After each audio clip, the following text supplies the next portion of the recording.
All right. Welcome everybody to another session of the Fourth Generation Initiative on this platform. We welcome back Mr. Toma, whom we've missed for some time. The old crew is back, and I hope everyone is keeping well. We have quite a number of things to address ourselves to today. Particularly, we'll be starting a journey, and I use the word journey very deliberately, to unpack, engage with the undergraduate thesis of Trevor Lwere, whom we still can't see, that he wrote in 2022 as a senior, as a final year student at the University of Notre Dame. So I called it a journey because we're going to engage the material through a series of discussions, right? So today's will be the first, and then we have attached the thesis, the material in the description. We've also attached other prior materials that we've all engaged with, lectures that we've engaged with, other writings, particularly the book Development as Modernity and Modernity as Development, which was written by Dr. Luazi Lushaba, who is acknowledged in that thesis. So that is what the discussion is going to be about. It's going to be about our conception of development, particularly this conception of development as modernity. So we've attached everything in the description, so feel free to engage with it, send comments and questions across all the different platforms. So before we start, by way of reminder, when we started the Fourth Generation podcast initiative platform in 2021, we set ourselves the task of conscientization, right? And we just want to reiterate what we meant by that. What does it actually mean when we say we want to conscientize, right? The word conscientization, if you think about the etymology of it, I think was popularized by the Brazilian educator Paulo Freire in that famous book, The Pedagogy of the Oppressed, right? And he implies by it, that we are alive to our social and political beings and existences. So it was an approach to learning as a precursor to praxis, right? That we learn more about what our societies are. We know why we are here, that we are not passive bystanders or pedestrians in our own reality, right? So in other contexts, the term will be interpreted as critical consciousness. So what we are doing essentially is that we are developing a consciousness of who we are, of our historical and social situation, right?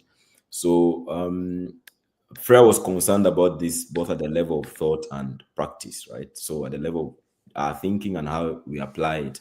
That is, how do we educate people at the margins of society? How do we educate the oppressed? So that as from education, they can then have the tools to engage those realities and to change their situation, right? So the question of how do we nurture an awareness of our social and political existence, so how we can engage more effectively with systems of oppression.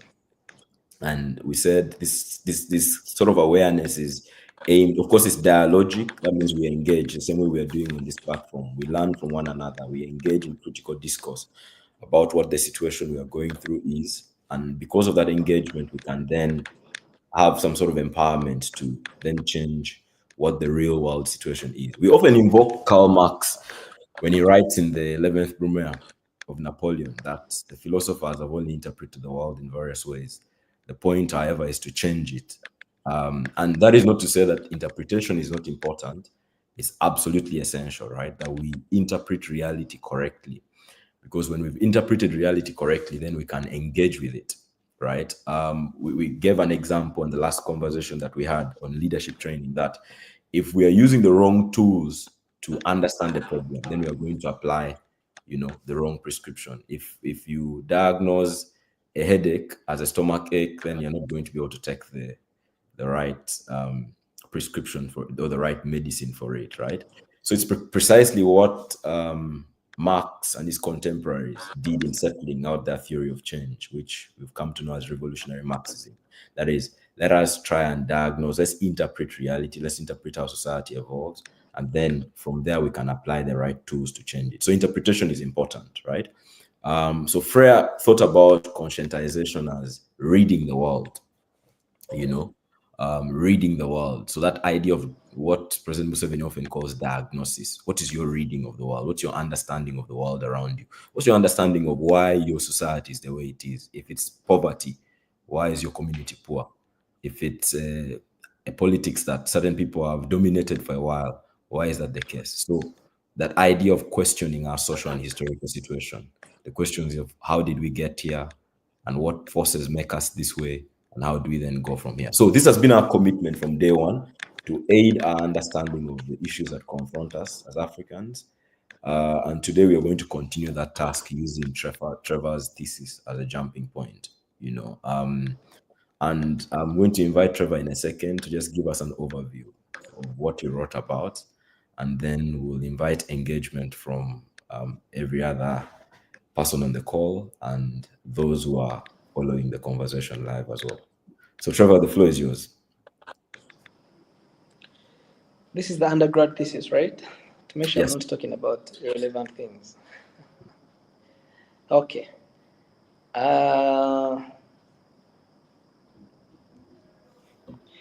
What I was basically grappling with in that piece of work was the question of the elusive nature of what we understand as development on the continent, and modes of economic organization,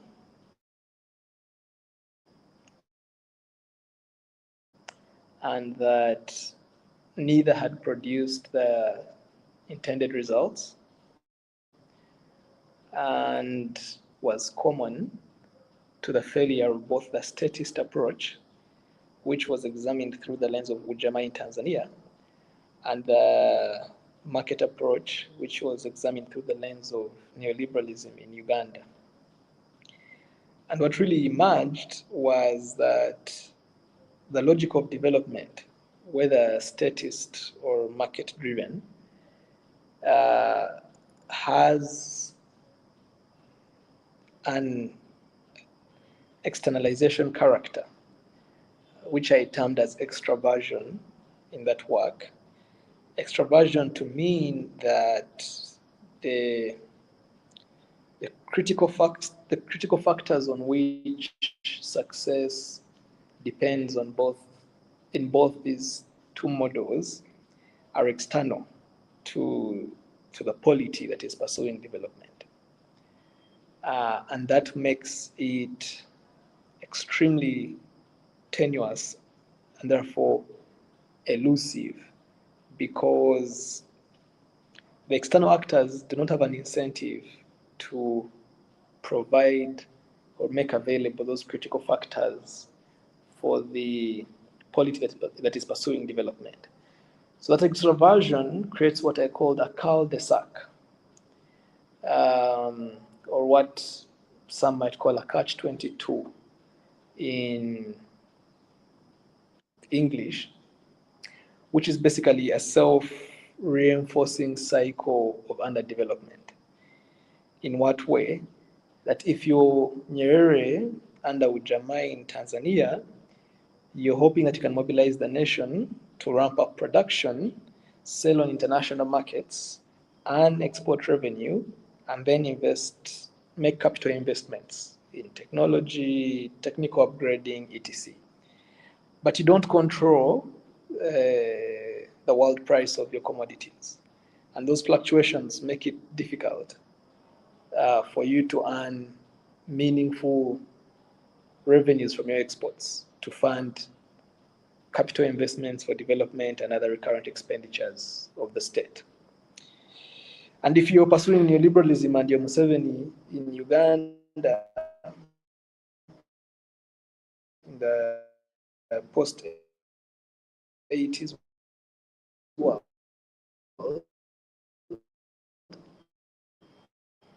you are hoping that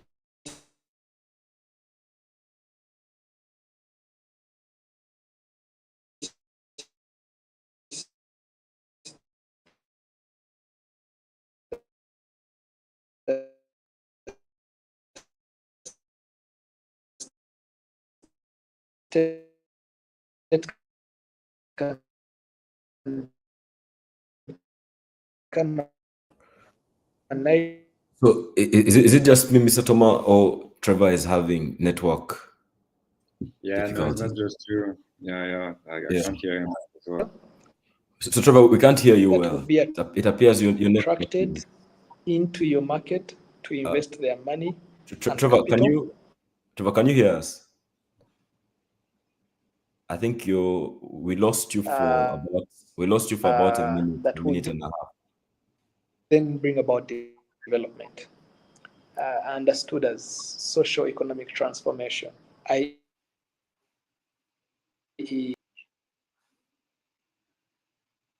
No more Trevor.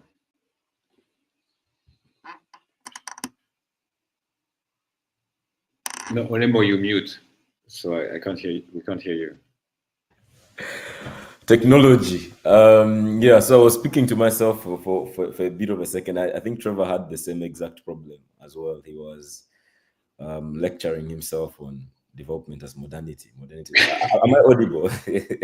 All right, great. So we'll just keep. Say something, or should I say something? Yeah, sure. As while we're waiting for Trevor, should I try to develop some of the points? Yes, I think you can. I think just in terms of re-articulating what it was saying, you see like the tricks, and I'm sure you guys already have it now. Olemo, when we were students, you didn't have it, but that tricks I'm going to do now, I'm sure you have it. Because the thesis is well written, right? There's not so many points you can actually like contradict or anything. And what you do is you take the old questions and you reverse the question. Small trick for such conference, but the elusive nature of economics on the continent. Okay, the elusive nature of economics. We're talking about what? We're talking about a father and a son, right? We're looking at two case studies. The father, Mwalimu, and the son, Museveni. One went on socialism, the other one like went deep on neoliberalism, right? At least that's what the thesis say. I say that there's nothing elusive about it. I say there's nothing elusive about it. It is quite clear for me. The only questions is how much materials, how much minerals are leaving the continent. And when looking at such angle, what you see is a success. You see Mombasa modernized. You see the railway from Nairobi to Mombasa modernized. You see Dar es Salaam modernizing. You see the capacity to extract resources from the continent and consume them outside of the world being completely amplified. And what you observe is that even colonialists didn't have the capacity to extract as much as the Chinese would do today, or just the rest of the world. So what you have done towards like 20th century is you have rearticulated, and I appreciated the YouTube link you sent. Forgot to write the name of the guy, so I'm not gonna say it. But Lemo, you will remind people after it. When he speaks of that nationalism, like so toward 20th century, you have rearticulated different idea towards an economic idea, which is modernity as spread by Europeans, and so you have that continuity of thoughts, and now what you see is that they have found a way to articulate it at best. So we have a local national bourgeoisie, we have local borders. There is a sort of local competitions that allows like foreign players to come and make deals. So they play people against each other. So we really are in the most efficient form of extraction of raw minerals, and also I want to extend it to raw minerals because also humans. I believe there's more Africans that leave the continent to some form of I should know if I say modern enslavement, like people won't be very happy about that, but there is maybe thousands of Africans that leave the continent every year to work outside of the continent, exactly like at the time of slavery. So this is also this is also efficient. This works really well. As we speak today, I was having an interview recently with a guy. NRM and Museveni get money from the exports of Ugandans outside, especially like the helpers in Ethiopia, in Saudi Arabia. Oman, Emiratis, there is like literally this happening, right? So yeah, what I'm trying to say is that both the institutions and the actual economics is very clear. It is very clear. It is based on exporting. Everything is based on exporting, and the exports of Africa right now are rising to the top. Whatever in gold, whatever in coffee, whatever in humans. I believe that there is more Africans leaving the continent right now than at the time of slave trade. I believe that there is more gold leaving the continent in 2025 than in 1950 when the Belgium were on top about it. Yeah, Mr. Thomas, it is not elusive. Yeah. Yeah. So you make the point that development is not elusive. Now, Trevor was not here then to respond. Trevor, can you hear us now? Please try and say something so we can ascertain whether you're back.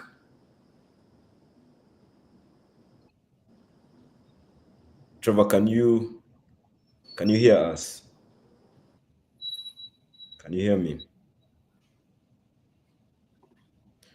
Because we can catch some statics from your end, but we cannot really pick up on anything you're saying. Okay, we can hear you now. Yeah. So in your observation, Mr. Thomas was making a contribution about how, and maybe he will re-articulate that in a moment, about how, economic development is not is I think we've lost Trevor again. Okay. Economic development has not reached. Has not All reached. Right. The capitalism has. Maybe yeah. I don't know, Menzi, maybe you heard my point. Maybe you want to also say something about that while we're waiting for Trevor. And yeah, sure, I did. And I'll just make maybe one or two comments about it. I think that the whole critique of modernization, for me, sounds like some kind of intellectual sour graping to an extent. The fact that you have been deprived of the opportunity to achieve something and constantly kept on the periphery of this accumulation for some project of an improvement in welfare, an improvement in the human condition, eventually leads the victims of that exclusion to become anti, not just the project, but the goals of the project. And perhaps it is the method of exclusion that we should be bitter about and angry towards, rather than the objectives of modernization. With or without the foray of Europe or Asia into Africa, I still think that attempts at modernization would still have been made, even quite organically, quite from an internal intrinsic point of view. Many of our pre-Europe, pre-Asia contact societies were also engaged in some form of modernization, but perhaps it is Trevor's role to now tell us why the goals of modernization in and of itself are something that we ought to repudiate. Yeah. I don't know if Trevor can hear us now to proceed from where I had left or to respond, but I'll just try and maybe re-articulate as he prepares himself what the point of the thesis was, because I think one of the things that struck me in his thesis as a conclusion was that it was a call for Africans, particularly our generation, to think our way out of modernity or modernization. Comrade Manzi, as you shared. And that is because, as he articulated there, we were caught it's like we were playing a game that we couldn't win. In order to modernize, that is, in order to follow the path of because if you think about today, right, you read Vision 2040 Uganda. What is our objective? The objective of the government is to transform Uganda from a peasant economy to a modern and industrial economy within the years encapsulated in that vision. So the modernization project is alive and active in every part of Africa. I think our leaders have considered that the path that they want to follow is that they want to modernize. They want to look like the West. I was recently reading a tweet by Hamis Chigundu, who owns the Ham properties, right? And there was a bit of a controversy when the floods happened in Kampala downtown, and people were blaming him for the infrastructure projects that he had undertaken with the blessing of the government. And they were blaming those infrastructure projects for how devastating the floods were. And he was claiming the reverse. He was claiming that actually what he was doing was helping. And he presented video footage to that effect. Now, I cannot ascertain what it was, but I remember something that he said. He said something along the lines of the fact that, what he's doing, his duty is to create a Europe in Uganda, right? And that's along the lines, even our middle class and our elites, that's how we talk. We want to bring Europe to Uganda. When our middle class criticizes the political elite of our country, they're saying that we have failed to approximate the vision of Europe, right? We fail to approximate the developments that are happening in the West. So the way that we constantly think about ourselves is with the West as a comparative example. Now, one of the points that Trevor makes in that thesis is that we now have this eternal problem of trying to catch up with a moving object, right? That if the vision, just at a conceptual level, if the vision of development is Europe, by Europe being America, Western Europe, the advanced economies of the world, right? Or even the Asian economy. So if you think about, I remember President Museveni did an interview with a Kenyan journalist, Jeff Koinange. I believe this was 2013 or one of those years. And he had just won an election. And Jeff Koinange asked him, what is your vision of development for Uganda?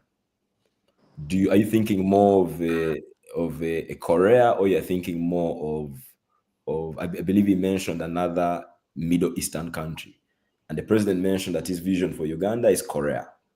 So essentially, we want to launch into the South Asian, and we're going to discuss this more, problematize this more. Is it actually possible for us to reach the levels, and under what conditions these countries achieve this? So you see that explicitly, at least in Africa, right from independence, the goal was always to mimic Europe. And that's the argument that Dr. Lushaba makes as well, that we've been forced into this modern experiment, right, into the sway of modernity. And so we now have Europe, we have Asia to always look up to. The newly industrializing countries of Asia managed somehow to modernize quickly, right? Japan took the example of the West. Korea did it, Singapore did it. They managed to dramatically improve their, per capita income, but just generally the amount of wealth that they accumulated, raise the level of exports, not only even the level and the quantity, but also the quality of exports. And they've assumed a certain space in terms of international manufacturing.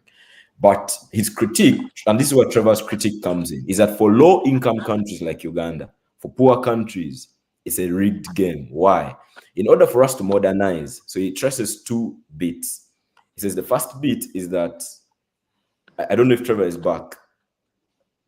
Yeah, I can hear you. Can you guys hear me? We can hear you. I think you could pick up from, I don't know how much of the discussion you've been able to catch, but I don't know where I stopped, but I think Manzi's ancestors won't let me rest.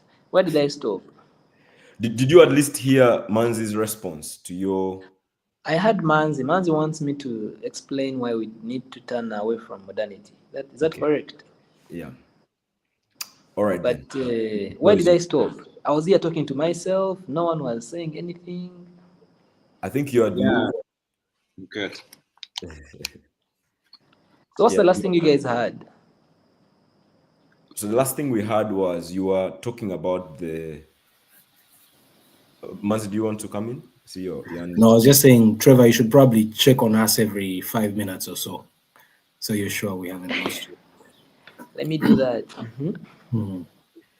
But you were chatting a clear distinction between, what you think is modernity on the one hand and the more undesirable aspects of globalization. Oh, I had reached there. Anyway, so really what I was trying to do there, I think I was making the point that countries that had succeeded, I don't know if this part you had, countries that succeeded, let me give a summarized version of this. What I was attempting to do in that thesis was to answer the question of why development had remained elusive to us. And I wanted to examine that through the two dominant approaches to development on the continent. The statist approach that characterized the immediate post-independence period, and the market fundamentalist approach that characterized the post-oil crisis times, so mid-70s up to the present. And I was trying to identify what was common to the failure of both these experiments that made development to continue to be elusive to the African continent. And I realized that for the goals they set for themselves, their ability to achieve those goals was undermined by the very model that they pursued. In the case of statism, you are Nyerere under Ujamaa, you're hoping to produce goods and sell them on international markets, but you don't control the international prices, and so you can't earn enough from your exports.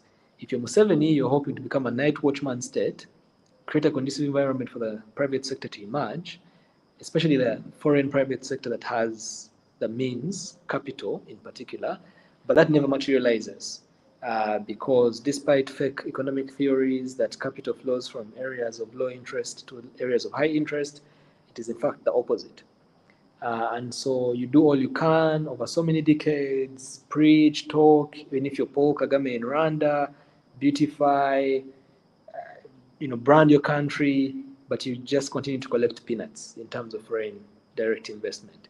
And so now, because you cannot get enough from exports if you're Nyerere, or you cannot get enough from FDI if you're Kagame or Museveni, you have now to borrow. And because you're borrowing at exorbitant rates, because you're regarded as being very risky, you can't accumulate capital, because even the little that you generate from the economic activities that happen in your country, a lot of that is leaking externally through debt repayment, which today accounts for almost 80% for many African countries, or tax evasion, or other forms of economic value leakage that happen. And so you find yourself in what I describe as a cul-de-sac, or what others might call a catch-22. That for you, in order for you to modernize, you must become rich fast, okay? i.e. you must put in place necessary infrastructure, but that requires money. For you to get that money, you can either sell exports, but the fluctuations in prices and the unfavorable terms of trade mean that you never earn enough from that. If you don't earn from that, you have to wait for FDI, but FDI never comes because you're perceived to be very risky. And even if you do a good job at branding yourself as being secure and progressive, like Kagame, still FDI doesn't come. So then what you have to do is to borrow.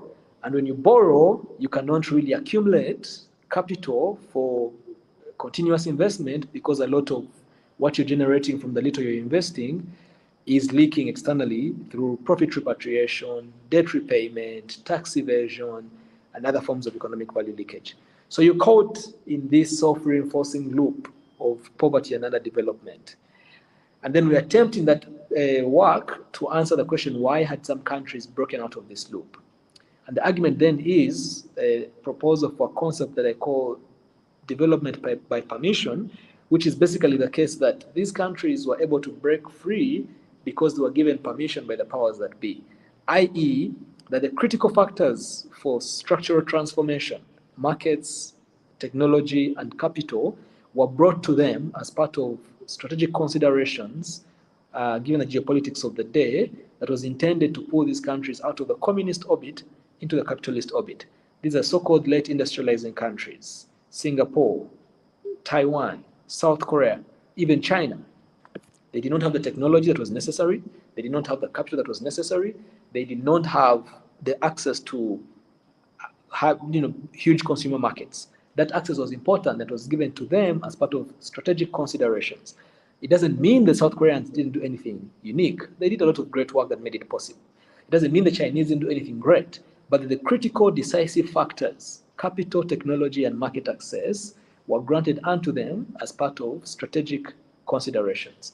Therefore, you must also wait your time for your interests to coincide strategically with the interests of the powers that be to give you development by permission, i.e. help you break free of the noose around your neck that is the infantile and futile pursuit of development as a post-independent neocolonial state.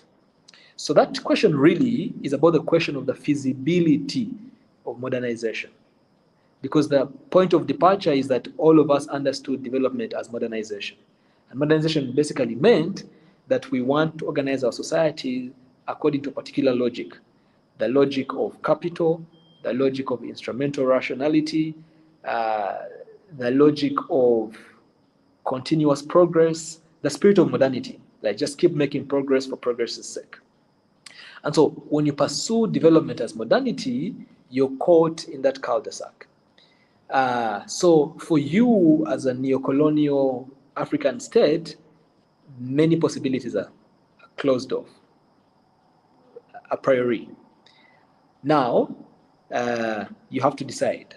Now, because that's a question of, we're now grappling with the question of feasibility. Is it possible for us to pursue, achieve development or attain it through those paths, the dominant ones that we have pursued? And my conclusions were, no, it isn't.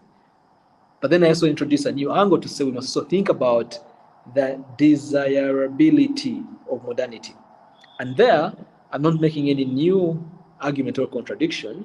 Really, where we take it from is from Fanon. In The Wretched of the Earth, Fanon concludes with a rallying call, and he says that the African must tense his muscle rather, away from the European. Why? Because European development had been achieved and had left behind a trail of blood as a result of subjugation, of expropriation, of domination, of plunder, of slavery. That is important and insufficiently appreciated, because if you do those things, you're able to get free labor, and therefore you can accumulate capital, because you're not compensating one of the most costly inputs into production. So you're making a lot of surplus, and you're making a lot of money, and you can build wealth in America, in Europe, etc. Africa today, you don't have those possibilities for you. China don't have those possibilities for you, unless you turn and do the same things to your people, treat them in ways of exploitation. Whether you talk about sweatshops or low wages or something to market FDI for. So not only is it not feasible in terms of the roads that are open to you as a post-colonial state, but it's also perhaps not desirable. Why? Because to pursue it, you must negate humanity. You must come to see human beings as any within the spirit of modernity, which we call instrumental rationalism, i.e., you look upon everything from the perspective of how does this benefit me? So you start to talk about people as resources, human capital. What it really means, how can I use this as an input into production, as any other natural resource that is available? And so you have to exploit, you have to underpay, you have to subjugate, you have to expropriate in the pursuit of modernity or development as modernity. Further still, you see within contemporary society in advanced industrial economies a mirror picture of what is possible, what is likely to be the outcome of your destination if you're an African country. The ecological crisis or climate change, the demographic crisis or dwindling populations. You have social crisis, atomization, loneliness, family disintegration, all bonds that are fraying, the bond between man and nature, the bond between man and man, all bonds that are fraying under the pressure of capitalism. As the exploitation gets more intense and intense, everything starts to sublime. Everything starts to become dispensable. And so when you are an African and you're looking at what the result could be of the path that you're pursuing, you have to think twice. Is that a desirable end state? Do we want to end up where the others are? So again, we're not only tackling the question of the feasibility, can we achieve modernization? We are also now dealing with the question of the desirability. Do we want to actually achieve it, given everything that is concomitant with it? Okay, so the sequel really, which was the master's dissertation, then attempts to say the Chinese seem to have understood this analysis and attempted to inoculate themselves against what I call these contradictions of modernity. So then I take time to study Chinese approach to modernization, and their efforts to resolve these contradictions in an attempt to distill lessons for Africa in particular, but the developing world in general, in how do we resolve these contradictions if we choose to continue to pursue development as modernity. The conclusions there are that these contradictions are part and parcel of modernity. You cannot have one and not the other. And so when you choose to think of development as modernity, you must also be ready to take ownership or accept those contradictions that come with it. Ecological crisis, demographic crisis, social crisis, and all other crises that characterize the world that we live in today. The conclusion, therefore, must be that we must engage our minds critically to think through alternative ways of organizing society to achieve the ends of the revolutions of the anti-colonial struggles, the objectives of the anti-colonial struggles, i.e., freedom that is concomitant with development. A development that's going to deprive us of freedom, which is what characterizes the West. You have modernity that is surrounded by a sea of poverty and deprivation, whether in the streets of Chicago or Paris or New York or London. It is inexplicable how there can be so much wealth, yet so much deprivation, yet so much suffering. And so we must engage our minds. If we really decide to go the logical path and say, this thing, neither is it feasible, nor is it desirable. But if we decide that we don't want to go that path of logic and stick to the pursuit of development as modernity, our vision of development being modernization, then we can choose to stay on the quick ride to hell, which is, we know where this thing is going to end, we know how it's going to end. It's going to end in crisis, ecological, social, financial, demographic, and otherwise. But let's pursue it nonetheless, because we are too lazy to think, or because the conveniences of modern life are too enticing for us to want to dissociate ourselves from. Let me leave it at that. Manzi, I hope I've answered your question. Trevor, before you engage Yes. Manzi's question, which I think he will. No, I've answered it actually. Okay, you've answered it. Perfect. So again, there are a lot of things that we are pulling at here, right? A lot of concepts a lot of definitions that have gone into the thesis, a lot of assumptions that went into it before we even talk about the argument. Some of those assumptions are the definitions of what we're even talking about in the first place. And I think you've definitely given us quite a summary of what you engaged. I'm going to propose that we keep the graduate thesis for that time, discussing the social malaise that is, right?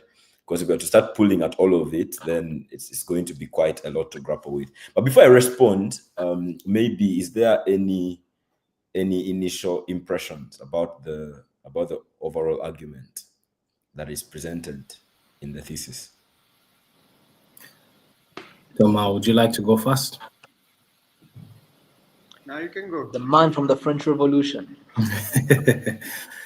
All right, thank you. So my first quick impressions are a couple.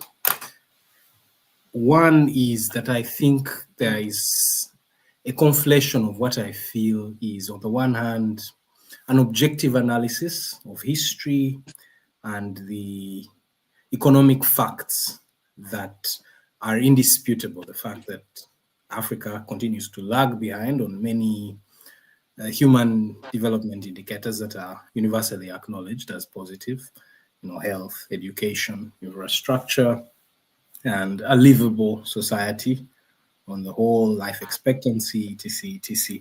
That, I think, is well articulated by the thesis, the reason as to why that gap exists, and a very believable, very convincing attempt to explain how the gap can be closed, I think, is also attempted. How others have achieved that closure of the gap and what lessons Africa can draw from that, I feel that is well done and is quite persuasive. On the other hand, I am still very deeply unconvinced by what I consider the emotional baggage that the thesis also brings to bear in attempting to explain and justify Africa's position, and also provide a point of departure for why Africa should not follow a particular development trajectory, by saying this development trajectory, aka modernity, is inseparable from some of the worst collective crimes that have been committed against the continent, namely colonialism, namely slavery, namely the exploitation of our resources. These are not just historical, but they are continuing in the present day. And this moral language that is very appealing from a sentimental perspective, I feel is a red herring. Sadly, it is a red herring, not because the facts of the pain and the suffering that it details are not true, but because anger and bitterness against the perpetrators of these crimes is not necessarily, to me at least, a justifiable reason as to why we should not follow a particular development trajectory. And I say that for many reasons, but I'll just restrict myself to two. First, I do not think that socialism or communism, in any of the ways it has been operationalized and implemented, has been anti-modernity. Scientific socialism, as was practiced under the Soviet Union, or even the reformed version of communism that the Chinese have practiced, or that Fidel Castro attempted to implement in Cuba, they were not in any way anti-modern. If anything, they mobilized the entire populations to pursue the same goals of modernity, that capitalism promises to bring about by other means. So just because we have identified clear contradictions within the capitalist mode of production does not mean that being socialist or communist in any way is going to resolve those contradictions immediately. Mazi, Comrade Mazi, if I'll just jump in very quickly. So, and I'm sure Trevor would have responded this way. I think this is actually at the center of the thesis, right? The fact that socialism itself is actually, the concession is made, right? That socialism itself is not a response to modernity. It's actually itself an experiment in modernity, if not a perfection of it. So both neoliberalism and socialism, even its African variants that the Nyereres or the Nkrumahs tried, were still within the same paradigm of trying to make our society, of trying to change the mode of production, trying to advance our societies along that unilinear path that Europe took. Because when Marx and his compatriots, Marx and his contemporaries, right, they're all emerging within that same age of the Enlightenment, right? Societies move from agrarian societies, we move through different stages, and then we industrialize eventually. And then now politics changes, we contest our politics changes. So Trevor is not presenting an alternative to capitalism, because capitalism definitely is the economic expression of modernity, right? So he's not presenting socialism as the alternative. Neither is he trying to contrast between the outcomes of the two experiments. I think that assumption is already baked in, that both African socialism and neoliberalism, which were both attempts at modernity, have landed us in the same place. So modernity, which was the objective, should then be rejected because we cannot achieve it under present conditions. So just to 100%. get that clear. Yeah. I 100% agree. Thank you for the clarification. I was not in any way imputing that Trevor provided socialism or communism as solutions to the contradictions within capitalism, but I was just trying to kind of draw attention to his disproportionate critique of capitalism as a mode of economic production and social organization, and saying that no alternative modes presented within this canon of, if we could say, Euro-Asiatic scholarship, have provided any alternative outcomes, at least with modernity as the center of analysis. The other point that I wanted to make, and which I think will clarify. Maybe before you move on, Manzi, or maybe let you finish. Please go on, then I will respond. Okay, yeah, the second point, and I'll use this as my conclusion at this point, is to say that if we look at all the documentation of African societies and their developmental trajectories before they came into contact with industrializing Europe in the 18th and 19th centuries, I do not think there is any argument that can be made that African societies in and of themselves were not trying to modernize. Perhaps they may have been doing so at a slower rate, but they were very much trying to modernize. If anything, the only reason that Europe found inroads in Africa was because of the enthusiasm with which many of the leaders and the societies that were native to Africa welcomed the trappings of modernity that they saw the Europeans in possession of, the guns and the gunpowder and, the instruments of violence that they would then use not just to consolidate their own political power in each of the respective communities, but to expand, as was the case with Buganda and Bunyoro and many other communities around the continent. And the relationship between the pre-colonial African state and the pre-colonial African subject or citizen, if they may be called that, was not in any way less exploitative, less based on relations of a power asymmetry than the post-colonial one. If anything, you and my great-grandparents in the respective African communities they belonged to were less sovereign, and they were less able to exert agentic power than you and I, despite the contradictions of the post-colonial era, are able to. That would be my submission. Manzi, before Trevor comes in to respond to that, I think I'll chip in a contribution that, so Trevor, then you can take everything at once. Is that fine? I'm going to forget, but go ahead. So I hope you took some notes. So and this is just to add and maybe problematize further what Comrade Manzi just presented. So part of my preparation for this discussion, I read a book that had been on my shelf for quite a while, at least a bit of it. Olufemi Taiwo's manifesto that Africa must be modern, right? And so he goes the exact opposite route from both Dr. Lushaba and Trevor in suggesting that we should name the consequences or the social malaise of modernity, right? He concedes that modernity's birthplace is Europe, and it's Western Europe, right, in particular, and that it comes with a social malaise. It comes with individualism, with all its problems. It comes with the problems that Trevor identified with infinite progress. It comes with all the problems of capitalism. And he argues that Africans are very well aware of this problem, so we should not even tell them about it at all. They are very well aware of the problems concerned with individualism. They are very well aware of the problems concerned with capitalism and of embracing a modern life.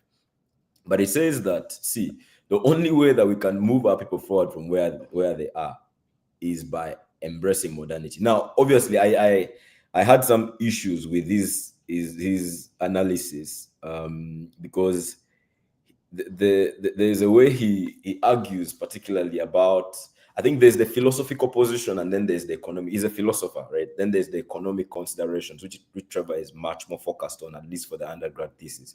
Because on the chapter, for example, in individualism, he argues that, this social ordering of society is what has benefited Asia and Latin America. Now, he misses, of course, so trying to trace the examples of Asian countries, Latin American countries that explicitly embraced modernity as the vision of development, right? And this, we can talk about this later on the question of East Asia and whether we can actually replicate the East Asian experiment, something that Trevor addresses in his thesis as well.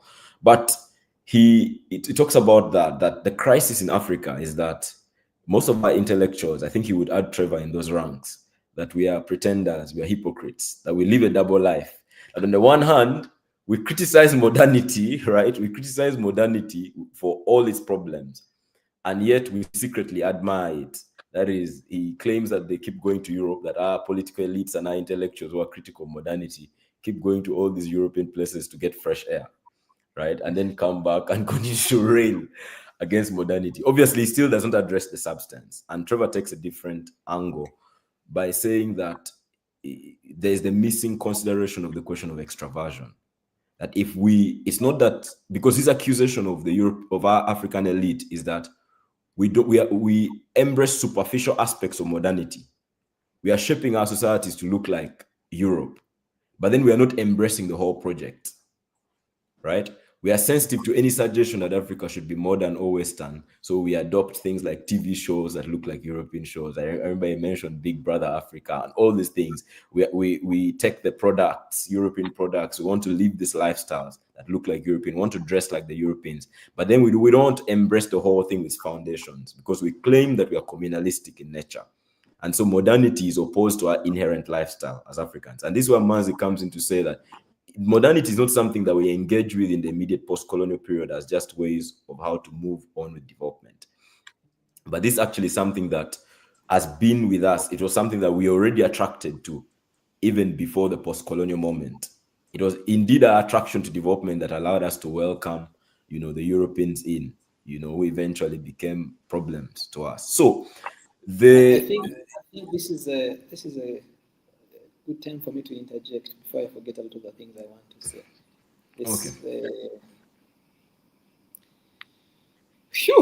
Okay. First of all, with all due respect, Professor Taiwo's work is not serious in that book. And I think that its importance is in its significance is just representing how do I even describe it in a way that is respectful?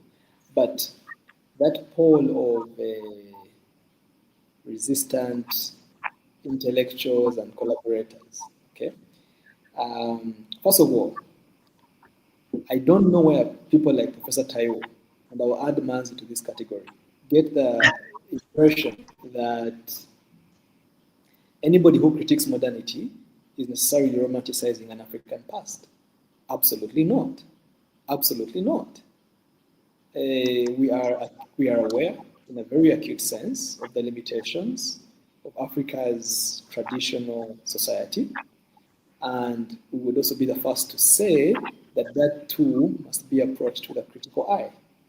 So when we say tense your muscle away from Europe and its maddening pursuit of modernity that has left a blood trail in its wake, we're not saying that the alternative is to embrace African traditionalism, because then there would be no need for thinking.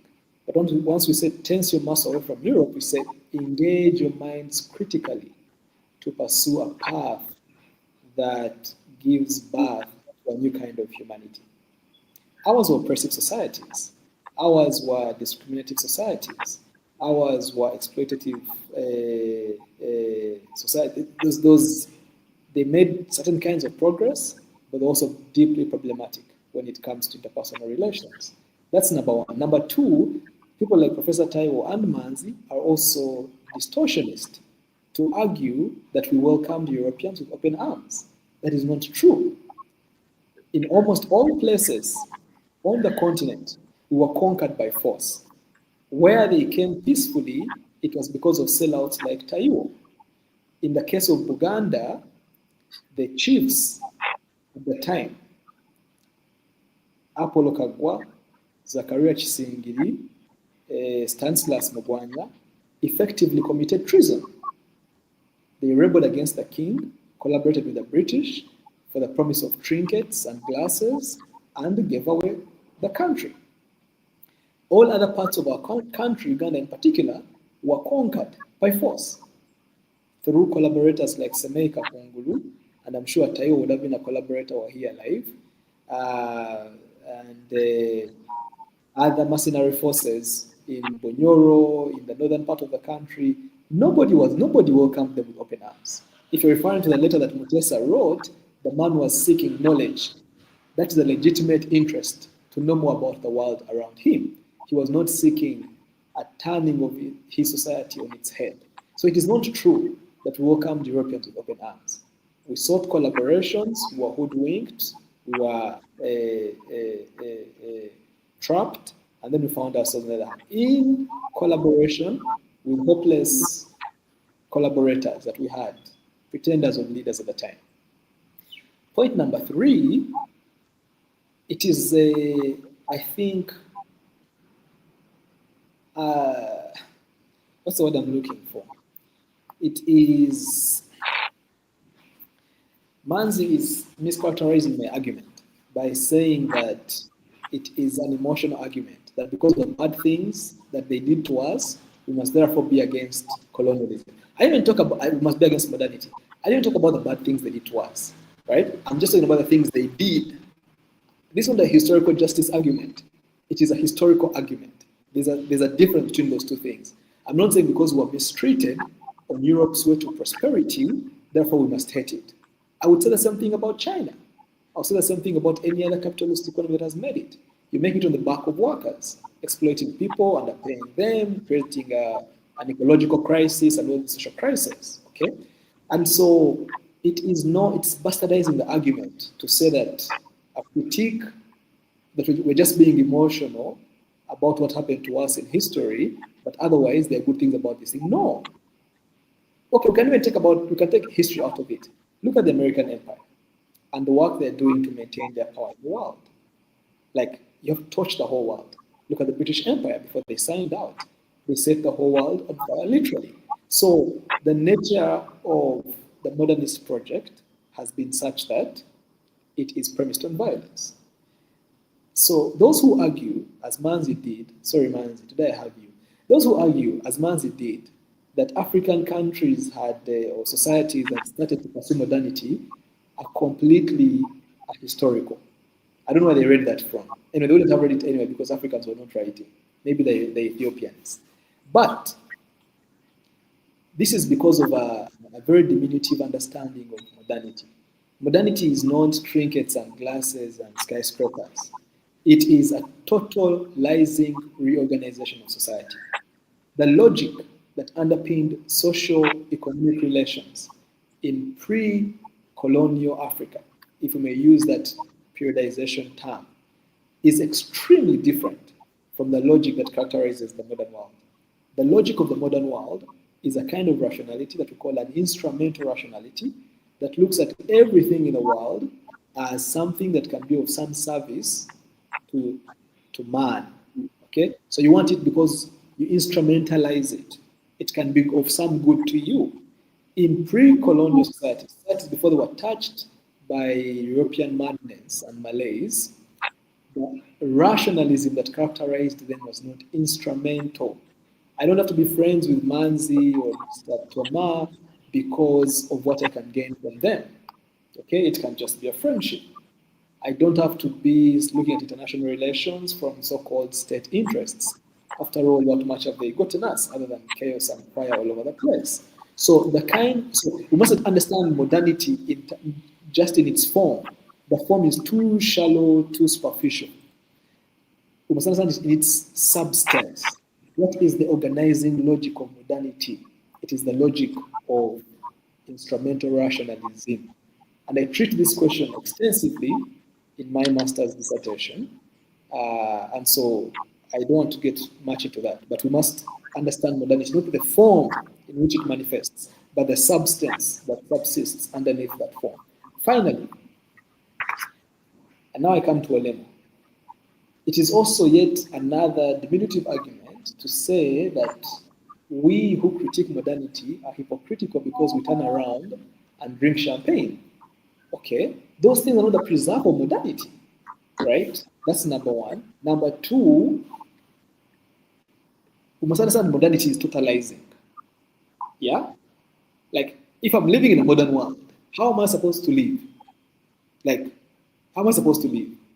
I'm supposed to go and live in a bush with 2 hyenas and a squirrel? Right? It's a totalized, like, the whole world has been infected with a seed. So I find it a totally lazy argument by people like Taiwo who say that that is hypocrisy. Like, okay, I've gone to school, I'm here, how am I supposed to live? Run around naked? Like, I know better, my body needs warmth, so I'll dress up, okay? And clothes are not a prism of modernity. That is understanding modernity in a very limited sense. Modernity is a logic of organizing society. It is not the form. In any case, people were making clothes before the modern world came on board. People were making all manner of tools and technologies before modernity came on board. So to attribute all these things to modernity and only make them a prism of modernity is a limited understanding of modernity. Fundamentally, it is a way of organizing society, socially, politically, and economically. Okay? So, in conclusion, my critique is not a critique of capitalism. It is a critique of modernity. Socialism, insofar as it is a modernist project, i.e., it is born as a reaction to capitalism. Socialism wants to correct the wrongs of capitalism. It wants to make capitalism holier than it is. It wants to correct the wrongs that it has done, but within the modernist imagination of social organization. To that extent, socialism is the modernist project. Okay? So therefore, we're not saying that capitalism is bad. We're saying that modernity has certain deficiencies and irreconcilable, insurmountable contradictions that we must be aware of. If we want to be bad people, let's pursue it with the attendant contradictions, because at least we in the developing world know clearly where this thing will end up, the crises that await us. But if we take ourselves seriously at all as thinking beings, let us take the Council of Fanon seriously, to tense our muscles away from Europe and the modernist project in general, because it is a quick ride to hell. Trevor, yeah. All right. So I know Mans is going to respond to you, and I know Mr. Toma also has a response to your thesis and to the arguments that have come forth so far. Just to when you mentioned the bit about when you responded to Taiwo's claim that folks who criticize modernity are either bitter about its association with, or how we were forced into modernity through colonial violence, or by claiming that there are hypocrites who get fresh air in Europe.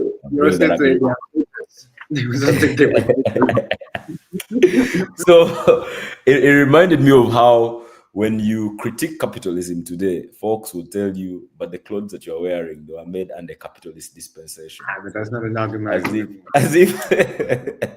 As if you were supposed to, as if you were existing under any other. Were people naked before modernity? Were people naked? Yeah. We need to be serious. We need to take ourselves serious. People wake up one morning and make such an argument. You need to be arrested and clean the thoroughly. Yeah. But just going back to my citation of Taiwo, just to clarify something before Mr. Toma comes in and Mazi responds as well, is that when I was talking about Taiwo, I think, Trevor, the part where you interrupted was I was bringing it home to say that obviously I did not think it was a very serious piece of work as well. It's good that at the start of it, he called it a polemic, right? And I think maybe because of the pressures of the academy, people are trying to take all sorts of contrarian positions. Right? It works. In order to generate likes, in order to represent certain positions. Because I was waiting for it to land. I kept waiting. I said, let me just have an open mind to say, what is the other viewpoint? But it did not land. So, but the thing that he says, and I think this is where I was going, was that, of course, he claims that we refused, and going back to the Brenthurst Foundation that we introduced last time, this is an argument that they made as well, that we have perfect examples of folks who have made it through this epochal movement that we are calling modernity. And those are the perfect examples in Asia. And Trevor will recall this because he was ahead of me by some years in debating circles when we were in high school. And one of the arguments that kept coming up over and over again was how Uganda should emulate Singapore. And we made these arguments about how in 1962, when we were at independence, Uganda was at the same level as Singapore, level of development, but now look at where Singapore is. And our explanation then was that the difference can be explained by failure of leadership. obviously we didn't know better by then. I don't think some of us had the proper tools that we needed to appreciate how different Singapore and Uganda are actually in terms of just the very nature of the countries, but also the historic endowments, right? So enough that the beginning point is colonialism, right? So just, and this is the spirit of the fourth generation, again, initiative. So I think that where I was going with Taiwo was that I think because he's a philosopher, he's not an economist, a political economist, so that matters. So he can be forgiven for not seeing why, even if we considered modernity, like many of the other countries that he cited, whether in the West or the East, as examples. And I think this is where Trevor comes in to say that as low-income countries, can we achieve the ideal type? Like, it's the question of feasibility, right? And I think he misses that entire point altogether. I think this is where Trevor then becomes instructive to say that because of extraversion, it appears an insurmountable task. We just always end up to where we're ending up. And at the end of the day, we end up at the mercy of folks who have gone before us. So I think it begs the question, and we can discuss this question at the end, because we still want to focus on the material for now, is the question of then, is there a room to play the modern game and still win the material benefits that it proffers without, and maybe have other institutions within our societies intervene to clear out the social malaise of it, because we're already in it, right? We're already within its sway. As Trevor mentioned, it's a totalizing experience. So I just wanted to reflect on that. I was not endorsing Taiwo, but to just say, I think he misses the bit that then Trevor brings up in the thesis, right? He makes it look like Greg Mills, Greg Mills writes that book, Why Africa is Poor.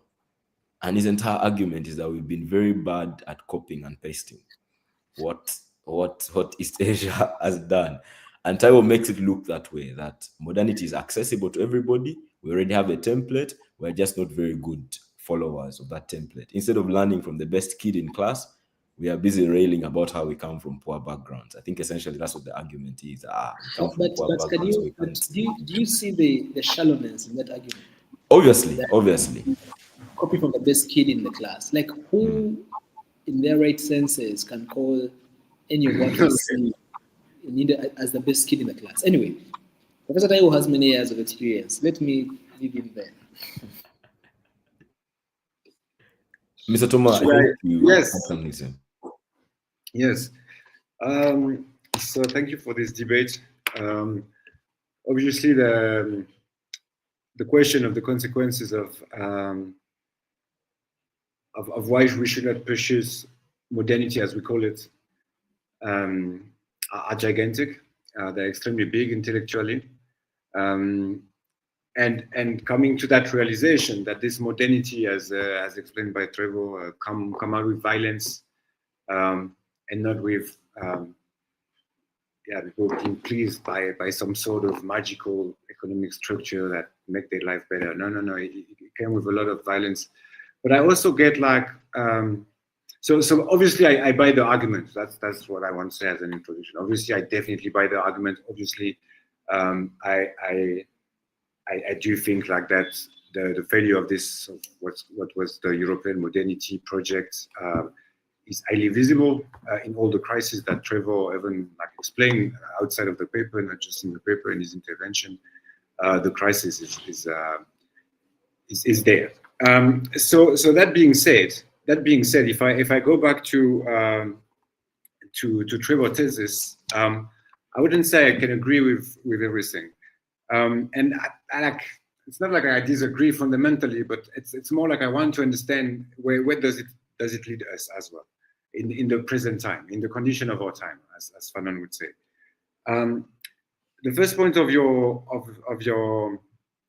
my analysis is that what you're really calling for, and I recognize obviously the Fanonian argument is the intellectual liberation of the concept of modernity, right? You're calling us to free ourselves from the concept of modernity, and obviously you will always find people like Manzi on your way to tell you that, but there's also good things of modernity, medicine, then they will go on the roads, and but there will be those people that will see the positive aspect of modernity because they're embodied in it, as we said, our t-shirts, just our t-shirts, right? So calling for that intellectual liberation is definitely for me the formulation is sophisticated, coming out of fun arguments, right?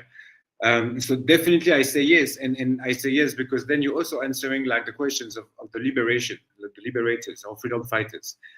You do not say that you don't want the freedom fighters project. You do not bash that away. You said we don't want modernity, but we still think in terms of freedom, right? And that would be like my second point. You speak of like three type of freedoms, and when I read about those type of freedoms, the first thing I think is that okay, let's say we achieve to free ourselves from the three type of freedom that you name. All economies, as we know them in the last 400 years, have been made on coercion, on discipline, right? And what we have seen is that people that discipline themselves end up achieving goals that are against us as a continent, right? So calling for freedom and more freedom and free yourself from the concept of modernity as well, at the time where others are organizing by high level of discipline, that manage to, it's a wheel, like more discipline brings more discipline, the Lwere would say the discipline of time as well. So yeah, I don't know, how do you coincide those two? I don't know how to articulate that, but how do you coincide this idea that you call, at the end of your paper, you call for some sort of different type of freedoms, but at the same time, we know that there's big powers that are very disciplined and in achieving their goal, right? So how do we achieve more freedom? How do we live modernity by achieving more freedom? But that freedom do not lead to us being recaptured or re-entangled into other people's power. I'll request something, Trevor, before you respond. I'll request that maybe you give us an overview again about, because I know because of the nature of the discussion, we are taking at so many things at the same time. But just to start from the point of what your conception of freedom as development, which you took from Nyerere, just taking us through that again, and then you could link it into the response. Frankly, if it was up to me, I would have left that stuff out of the thesis. So I'm not even surprised that Mr. Toma is speaking on it. But my dissertation advisor told me that you must do literature review. So that was my literature review. But the question is important nonetheless, and I want to address it because I think it has significant implications for what we understand freedom to be and what we understand discipline to be. If you're not disciplined, you're not free. Okay? Discipline is doing what you have to do. So knowing what you have to do, doing it, and doing so consistently. To be able to do that, you must overcome yourself. You must rein in your errant passions and temptations to do things against your better judgment, right? Should I stay away from class or should I go? Should I eat a lollipop or should I fast?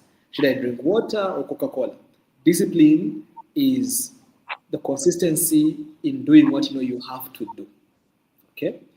So if you're not disciplined, you cannot be free.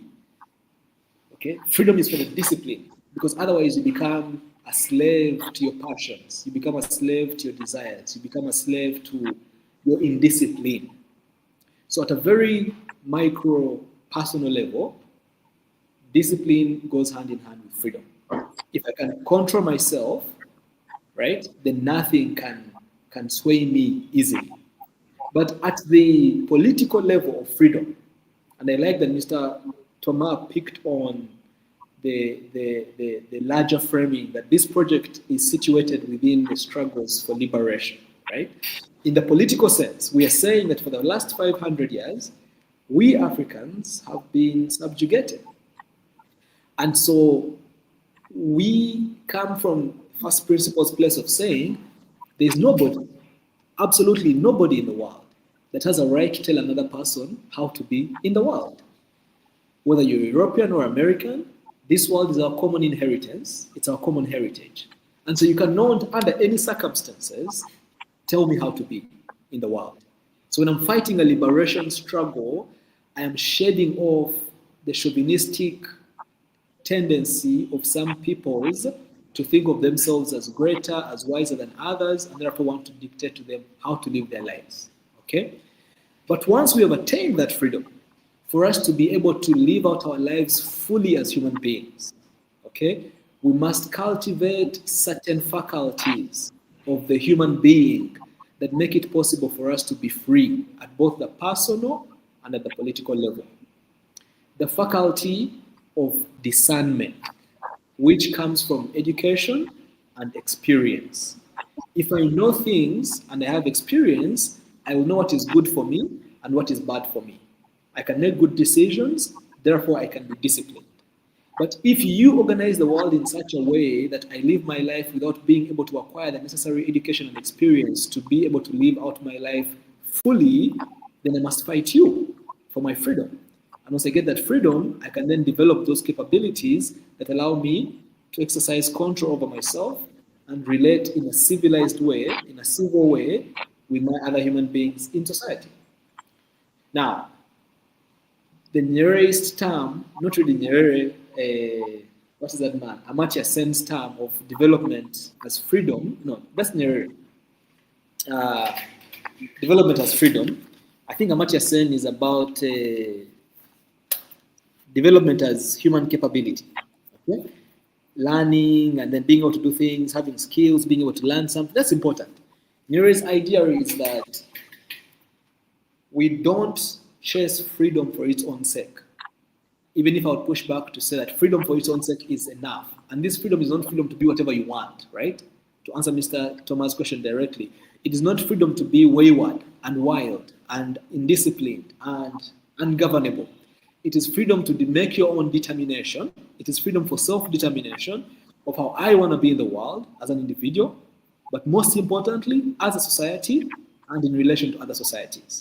I am fighting against the chauvinistic tendency to be told how I must be in the world, because nobody has a right to tell me that, because they're not my creator. Those of us that believe in creators, only my creator can tell me when to come and when to go. Okay? Nobody else can tell me that. So freedom I'm fighting for is to break that shackle that seeks to domicile me, dominate me, infantilize me. Once I have attained it, I must cultivate those competences that make it possible for me to exercise that freedom, restraint. I don't have to beat my fellow human being. I have to treat them with respect, the way I want to be treated. Otherwise, the temptation to exploit, the temptation to abuse, to dominate is there. But I don't behave like that. That requires I have developed my capabilities. So, in a nutshell, Mr. Thomas, freedom and development at both the personal and the political level go hand in hand, as is freedom of discipline. Yeah, so Trevor, just to chip in there, I think this also, again, I am trying to restrain myself from going into, because the next time we meet to discuss your graduate thesis, you will have to do a lot of explaining about what the social malaise is of modernity that makes it quite undesirable. Though, of course, Tyro will say we don't need to lecture Africans. Monzi, just before you come in, on the idea of freedom, right? You stress two things. I mean, which again, Nyerere's contribution, right? Freedom as development, development as freedom. I mean, he talks about national freedom, right? And that is what we are talking about.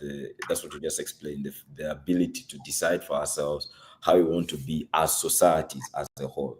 Now, obviously, there is still yet no consensus on the African continent, right? Or in even any individual nation state about, and this is like we're having this discussion about what direction it is that our societies ought to take. Certain decisions have already been made. For example, in Uganda, our political elites have agreed that the direction we are taking is that we're going to modernize. So we're going to transform our economies into modern economies. That has been Museveni's, in Uganda, for example. That has been his message from day one. And I don't think there's any other African country in which leaders are using different terms of reference. Being a Marxist initially, of course, you saw his inclinations towards modernizing society. He still speaks in those same terms today. So we did not get a choice in that matter, right? That is let's just say that's the direction we've decided to take in terms of nationally. We've decided to mimic, we've decided to follow the path of Europe with all the attendant malaise, and we are now trying to trace how that will work. Now, my question for you would be, do you think it should be within the purview of the state, though, to, like, because now when you talk about, and I think this sets you up for your graduate thesis, when you talk about personal freedom, the positive sense of personal freedom, that is freedom to be what you should be, And freedom discipline. to be what you ought to be, discipline.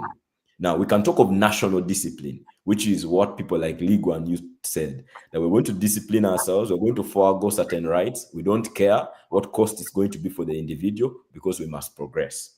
And that has delivered the results that it delivered there under the conditions that enabled it. Now, that there's that aspect of things, because a lot of people have argued, okay, we're just in discipline, we should discipline ourselves. Now, nationally, but then do you think that having that definition, and maybe I'm missing the point, so you could explain, at a personal level, do you think that that should be within the purview of the state to do? To say we want to enforce discipline at a personal level? Like, is that too broad a goal, too far-reaching for the state? And does it end, like, bring us back to the case for the social malaise, which may not be very necessary if we define You lose the the role of freedom. the state? If we define the role of the state narrowly as just economic development, that does not give us the baggage of thinking about how people in our societies will act and how our children will behave. So let me say this. We must be careful to not let our trauma, historical trauma, now here I'm going to sound like Manzi. Let's be careful not to let our historical trauma to come into objective judgment. The African state has been battered so much that now all of you have trauma. You either are subscribing to the Frederick Newman Foundation or the Brent Hurst Foundation or something like that. They keep telling you that the state is a threat to you. But what is the state really? We can talk about the Westphalian state, that is an oppositional state, a frictional state in its relation with others and with its own people. The state that emerges in the budding modernist Europe. Okay, we can also talk about the state as legitimate authority in society. In that sense, every society had a state. Okay, because it was organized in some way, it conferred the powers to govern on behalf of others within a select group of people. Unless you're a monarchy and you did not get that by consensus. But even when you're a monarchy, for you to maintain your control or power over the people, you must govern in the interests of the people. Historically, they would vote by their feet or they would revolt. And even in contemporary times, even if voting by our feet is more difficult now. So the state mustn't always be understood as being in opposition to the people. That is indeed very characteristic of modern social organization, because the modern state emerges, as the historians of Europe tell us, a custodian of the interests of the propertied class, to protect the propertied class from the expropriated classes that were now deprived and had nothing to live on.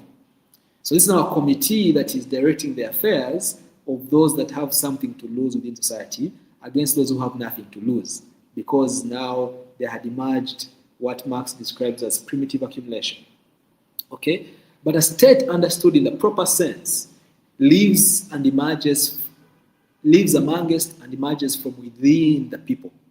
Or, more orderly put, it emerges from and lives amongst the people. You know, Hegel had this idea that the state was the highest form of reason, where people now are governing themselves. And even if Hegel has some crazy ideas, he was onto something there, that we come together and agree as in our common interest to have a system of governing ourselves for greater efficiency and effectiveness of how we live with each other. We imbue that power, that authority, legitimately in a body to exercise that power on our behalf. That body has checks and balances. If it starts to become excessive in its dispensation and execution of that mandate, then we have to push back as a people.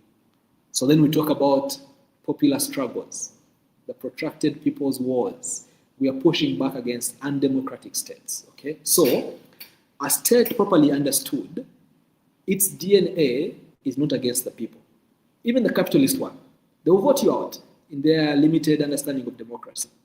So if the state then starts to tell people how they ought to live, raising itself above the people, then we have a problem. But it is possible that people agree on certain norms of life, and then they give certain people the power to enforce those agreements. In that case, the people are telling themselves how to live through their state, assuming it's democratic, participatory, representative, and all those nice things, in the real substantive sense of the word, not these funny cartoon things that we have these days, okay? So, if a state, in its proper sense, has emerged from and lives amongst the people are telling themselves how to live because they've agreed on certain social norms that are going to be the oil that greases social interactions. So if the state enforces those agreements, then it's not telling people how to live. It is simply helping the people uphold their own contract with themselves. If the state does that in a different way, excessive way, then we can start to talk about an oppressive and overreaching state. Okay. So I was in no way trying to endorse or propose anything of the sort, but it then begs for me, and the reason why I asked that question was, if you think about and why your response would sometimes sound a bit more aspirational, right? Because somebody would respond and say, okay, isn't that very aspirational given just the influence of modernity already that has significantly shaped the tastes and preferences of our people, particularly our present middle class, right? Which people could rightly identify and say, okay, maybe they're the biggest problem that we have, both in terms of how they engage with our politics, but also in terms of how they shape what our aspirations should be. Maybe somebody would claim that a person like Taiwo is now within their ranks, and those are the people that we should watch against. And I know Manzi has something to say, but if you just think about the workability of I mean, we have that as an aspiration, a step that's like a leviathan, essentially, that then can encapsulate all the interests of the people. But how isn't that very aspirational? How does that work inevitably for societies that are as complex as ours, with various interests? I will let Mr. Toma take that. All I will say is, I think, again, the trauma that you Africans are suffering, you've not seen examples of good states. So you think about a state, the only thing you can imagine is oppressive states. But there are states, even in this contemporary world, that are actually responsive to the needs of their people. It's not a crisis of imagination. But needs of the... That's my point. It is a crisis of imagination. Yes. It's a crisis of imagination. Trauma and imagination. Look at Maz. Maz is traumatized.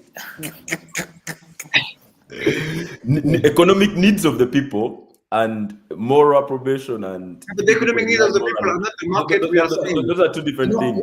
You're responding the way Mr. Thomas, just one second. Okay. Yeah, go ahead. No, I was going to say, Olema is responding the way Trump and Republicans and all people are responding to Mamdani. Only to wake up the following to a headline that for Europeans, the things Mamdani is saying in New York are not radical at all. These are the things that the state does for them.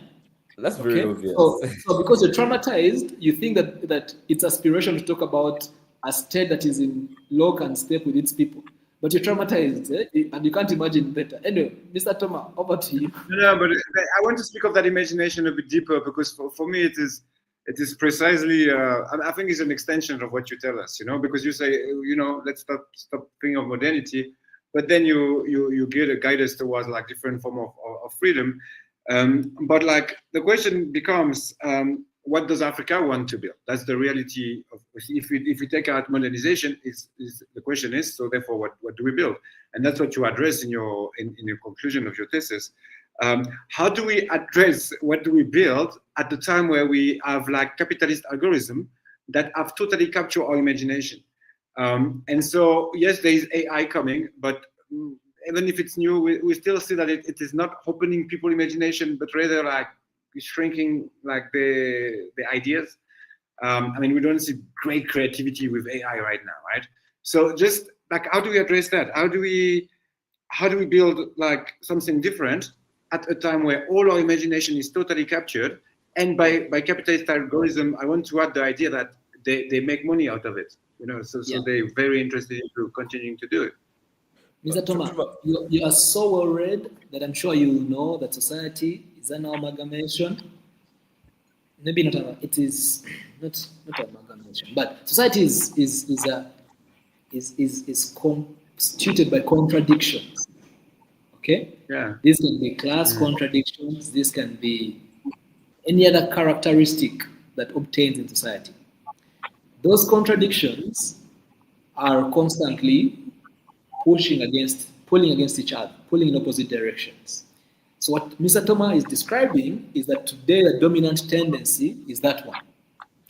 Those who think of themselves as still being not yet infected by these bogus bourgeois ideas must organize an effective counterattack. Okay, so it comes down to, this is a contestation for power, it's a power struggle. It's a question of the balance of power. And then we must know what are the weak points of the guys in the opposing camp and how do you rally effectively against them. You must mobilize, you must organize. But at the end of the day, society is contradiction. And the dominant tendency will be those that are determined, that are well-led, that are bold in their ambition. Those that are frail and meek and poorly led and poorly organized will continue to stay on the fringes, complaining with their very nice sounding ideas, pontificating, but continue to be dominated by those who may be wicked but bold. So I would say, Mr. Thomas, it has to be a recognition that this is a contestation, first of ideas, but also of power. And then organizing effectively to tilt that balance of power in favor of whatever one stands for better or for worse. I'll bring in Manzi at this point because he has been warming up.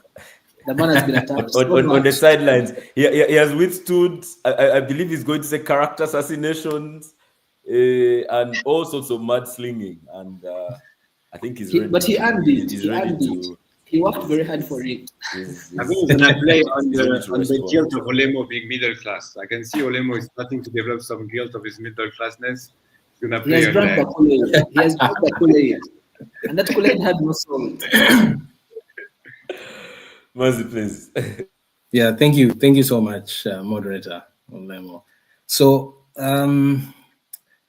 again, I feel very strongly on the issue of how the thesis, partly, but also Trevor's response to the concerns I raised earlier, continues to resound with almost religious language, an appeal to this emotional historicity with which the subject of development and global social inequality seems to be riddled, and in some aspects rightfully so. But I feel that if we are to chart an objective course forward, then we have to be very frank about the need to move beyond that, the emotional burden, and treating it as a liability instead of an asset. For many years, we have always held onto that anger, righteous indignation that we feel against those who knocked down our door and performed all kinds of disparations to our society. And yet that hasn't stood us in good stead in terms of the development that we have sought for ourselves and our people. And I'm going to give two very quick anecdotes to illustrate this. And this is from a character that we have already referenced in this session, this conversation. That is Lee Kuan Yew, the founding Prime Minister of Singapore.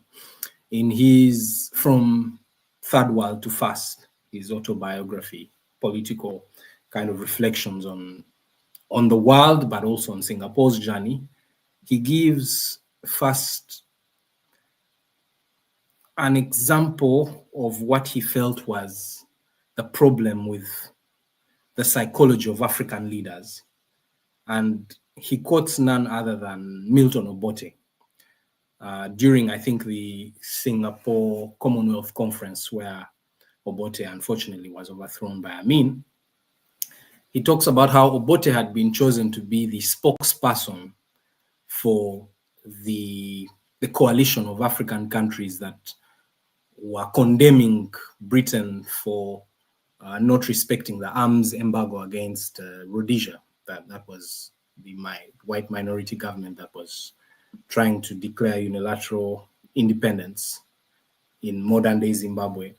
And he says he felt that there was a personal bitterness that Obote brought to the conversation and the speech that went beyond just the objective questions of the day of, whether you have a minority depriving a majority of its constitutional and otherwise democratic rights. And he says, this I felt was symptomatic of the broader African mindset towards their development agenda. They had in their pronouncements and in their policy and in their response to the post-colonial global order, they had a certain bitterness about the colonial experience that they seemed unable to shed. And Lee Kuan Yew himself had been, for example, a victim of Japanese imperialism in Singapore. The Japanese had, at the end, I think, of World War II, before the atom bomb was dropped, they conquered Southeast Asia and China and other parts of that part of the world. And he was almost shot, actually. He was lined up on a beach somewhere in Singapore, and he survived narrowly.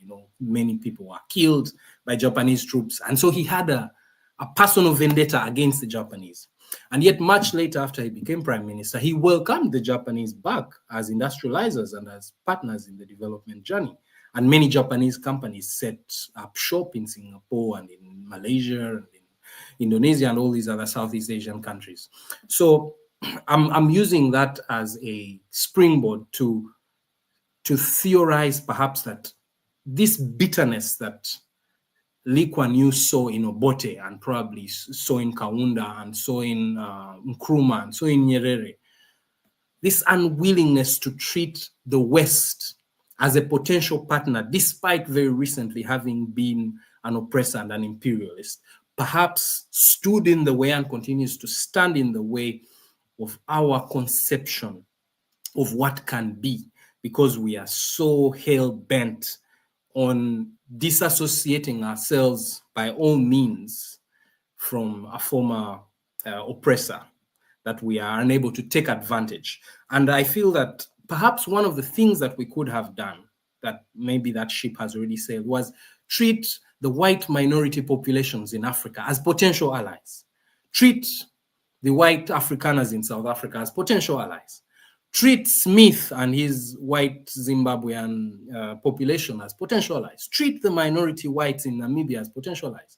Treat the minority whites in Angola and Mozambique as potential allies. Treat the French in Algeria, as potential allies, instead of problematizing them as modern day imperialists and then turning the wrath of the entire global north against us because we're unable to accept their kith and kin, as members of probably a future African cosmopolitan kind of society. And now I just want to quickly jump into another dimension of the debate, and that is how perhaps if we are to skip further back in history and see what was Africa's relationship to the rest of the world when the tables were reversed, when African civilizations were more modern, were more militarily and technologically and scientifically advanced than the North. When, for example, the Moors in 711 conquered the Iberian Peninsula, that is Spain and Portugal, was that part of a modernizing project at the time? The things they were able to do, perhaps they did not, perform genocide on the local European populations, but they certainly established some form of imperialistic relationship between them and those that they conquered. Okay, when Egypt was the center of global scientific progress, and the Greeks had to travel all the way to Alexandria and to Cairo to learn about the latest advances in science and technology at the time, and the entire Nile Valley civilization, to which Buganda and Bunyoro and many of these other provinces contributed significantly before we fell from grace to less than grass. What was our relationship to modernity, if I may ask? And finally, I just want to say that I also feel that perhaps Trevor's thesis did not deliberately touch on this, but perhaps there is a clear racial pyramid to the concept of development by permission. Western Europe, which is predominantly a white civilization, seems to have preferentially given permission to races that are closest to it in hue to develop. It has given permission to the yellows, if I may be allowed that very crass color language. It has given permission to the browns to develop, partly in India, but somehow the people who are farthest away from them in color are the ones who are, being kept deliberately out of the development domain. And Trevor's argument that perhaps geostrategic reasons may be responsible for this, how Southeast Asia is being used as a buffer against potential Soviet aggression to the West, and how Eastern Europe now is also being developed by permission to act as a buffer against potential Russian aggression.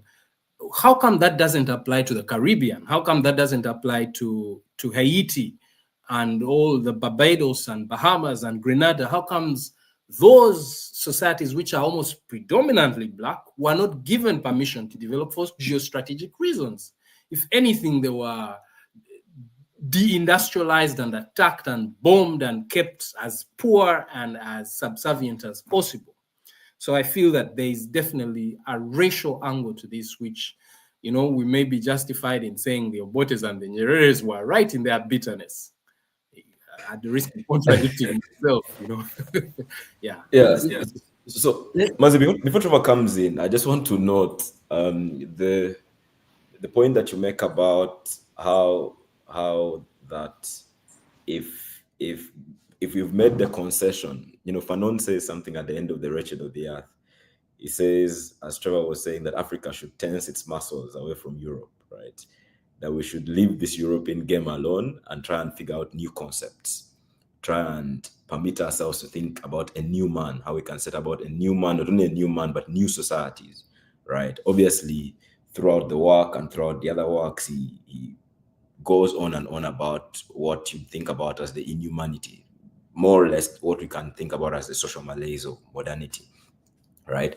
And of European society that we should not embrace. He says something very similar to what you suggested, that if we have considered the game, if you've considered that Europe is the direction, then we should leave it to Europeans, so that we should then negotiate with these Europeans that we have on ground and say, since we want to head in the direction of the society that you're going to, please just take over. You can easily negotiate with your brethren in the global north. So just since we're playing your game, you can do it better than us, and maybe you'll attract more sympathies from those. But I think it goes back. It speaks to actually what Trevor was mentioning in the thesis. As we try to draw to a close, right? It goes back to what Trevor was mentioning in the thesis, that at the end of the day, it seems as if we are thinking about the question of economic extraversion, that we still need permission, we still need help. And if you're not of any geopolitical or geostrategic importance to the hegemonic powers of the time, then that help is not going to be forthcoming. I'll give an example that the president always laments about. And he gives this example about coffee, how that we've always been trying to get over the fact that we are a commodity economy, like we're a commodity dependent country, just like many other low-income developing countries like ours, right? That we're unable to process our coffee to then export it and compete internationally, and yet countries like Germany that do not grow any coffee at all and higher up in the value chain, they have the industrial capability, so they can do it.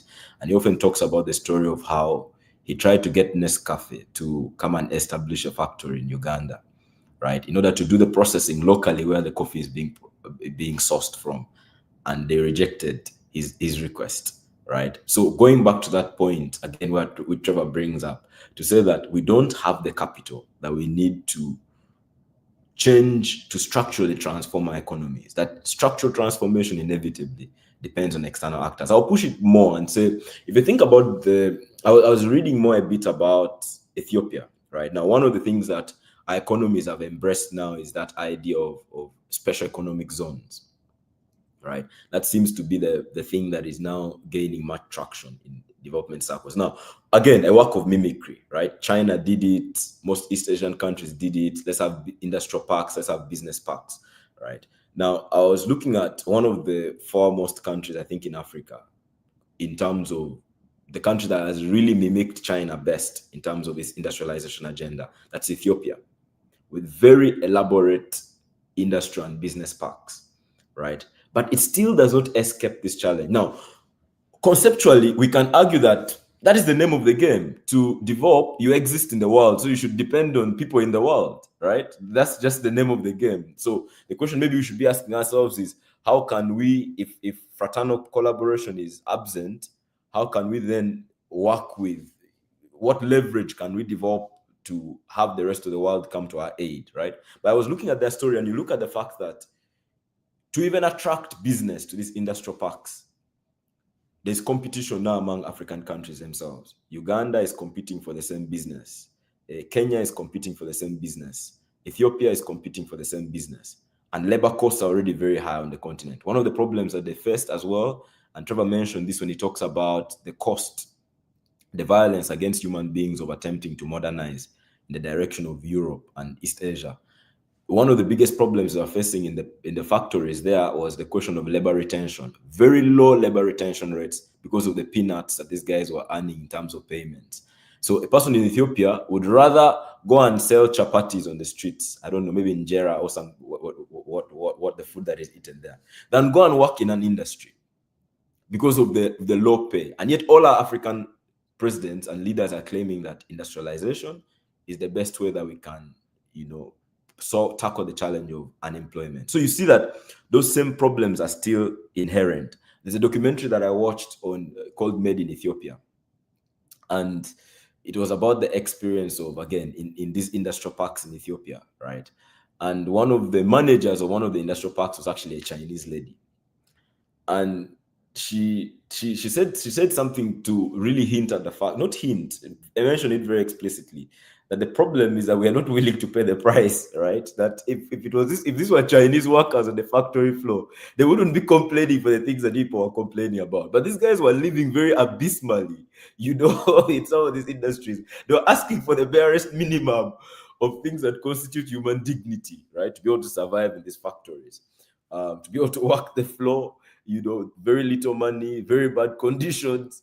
But then she's making the comparison and saying that there is an Asiatic attitude that is lacking in the Ethiopians who are working. But it's a historical argument. The point that Trevor. Mm-hmm. Let me just quickly, it's a historical argument because that's also what has happened when they were trying to develop the Swahili coast with the cloves. And so that economy made a lot of money, cloves, sorry. That economy made a lot of money, and they tried to get African workers to work towards it. And then mainly like those guys were living because it was a fucked up thing to do. It was very annoying. Like in daily life, like why would you go through such things when you still have your means of production, you still have your land, you still have cows, like why would you do that? And so they had to also import like Arabs, and they tried to import like people from Somalia. They tried all range of things, but it has been a long time that capitalism struggled to force Africans to work. And I am fascinated by that. And I love it. Yeah, so I think we haven't. But it worked in North America. It worked in North America. But I want to ask Manzi to summarize the 3 points he made. I only remember the first one about emotions. What are the last 2 points you made, Manzi? What? The last 2 points? Which one did you get? The first one about emotions and Singapore and Lee Kuan Yew. What are the last 2 points you made? The second one was about how Africa has had historical experience with modernity, and how our history as sub-Saharan Africa at least doesn't start with hats and trees and running around naked. how we Then the were last once, global superpowers. Then the last one. Yeah. Then the last one was about the racial hierarchy, the apparent racial hierarchy in this development by permission. Excellent. I'm going to try to go through them quickly. The racialization of development by permission. I think that is a possibility. I don't want to discount that argument. The one that I have empirical evidence for, however, is geostrategic. In that there was a clear coincidence of strategic interests between these peripheral countries and the core countries that made it necessary for them to enter a marriage of convenience, which then produced marriage. For some of them, which then produced development, so to speak. For some of them, it produced a marriage of inconvenience. They became vassal states. This is the whole of Europe, including our favorite France. This is South Korea. This is Japan. This is Taiwan. This is, Hong Kong was kind of liberated. But these are countries that fell sway to the charm of empire and lost any sense of sovereignty. The one that was able to catch itself was China, where they miscalculated. And it retained its strategic sovereignty that the Europeans are trying to recover now, but it's a little too late. So, and I've had African leaders on different occasions say the same thing. Oh, it's African's turn now. Africa is the last frontier of capitalism, hoping that finally there will be a coincidence of strategic interests between Africa's development imperative and the interests of empire, and that will give us a chance for them to put at our service those critical factors for development: markets, capital, and technology. But I don't think that moment is going to come. So on that part, I don't want to discount the racial argument. Maybe it's just pure coincidence, but the only thing I have empirical evidence for is the geostrategic argument. The second point on... Trevor, quick one. Yeah. How do you explain the Caribbean and the black nations there, and even Central America, how almost systematically every black nation in the Northern Hemisphere I think we have been left out? We have suffered the same trait as those countries. The principle, the policy of empire there was just keep them disunited, just keep them underdeveloped so that you can continue to exploit, right? Whereas for these ones where there was a coincidence, they are in debt. So these ones where there was a coincidence of strategic interests, you have, like, it's necessary for us to demonstrate the superiority of capitalism by allowing these ones to develop, okay? If you let Africa develop, where are you going to get resources from? If you let South America develop, where are you going to get resources from? You're going to have a superpower in your backyard, okay? So in that regard, it was not in the strategic interests of empire to develop these places. Imperial policy could proceed by keeping these places subjugated and dominated as centers for exploitation, hyper-exploitation to keep capitalism going. These other ones, it became in the strategic interests of empire to give them permission to develop to a certain degree insofar as they did not eclipse empire. And the same calculation was made with regard to China, but it was a miscalculation. The hope was that liberalization of China's economy would lead to liberalization of China's politics and the state. But the Chinese were woke. They stayed woke, and empire miscalculated. And as they say, the rest is history. So the second point about whether Africa was before you go to the second point, I'd like to just add something. And I thought we were going to bring this up in the next conversation, but we'll see about that. If you interrogate, for example, just the empirical situation of South Korea as a case in point, right? You have a situation in which people have written papers about the systemic vulnerability, how for a long time these guys did not have to care about their military budget, right? And one of the biggest expenses that African countries accrue at the moment, and we can debate whether that is justified, is military expenditure. We spend a lot, right, on security. at that point, they did not have to think about it. And the US woke up at some point. They deliberately took industries there.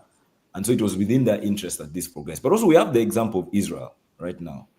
And we have the example of the Ukraine. So Trevor, I want you to add this to your analysis to say, is it that it's a poverty problem that the fact is we don't have money. We are low-income countries, and that underdevelopment as it is, right now within the modernist paradigm is a money problem, and that money is not coming. If you look at if into an African country, the amount of money that the US, for example, pours into Israel every year was poured, or into Ukraine every year. I think at the beginning of the war, they got about almost like $40 billion, right? Just at the beginning.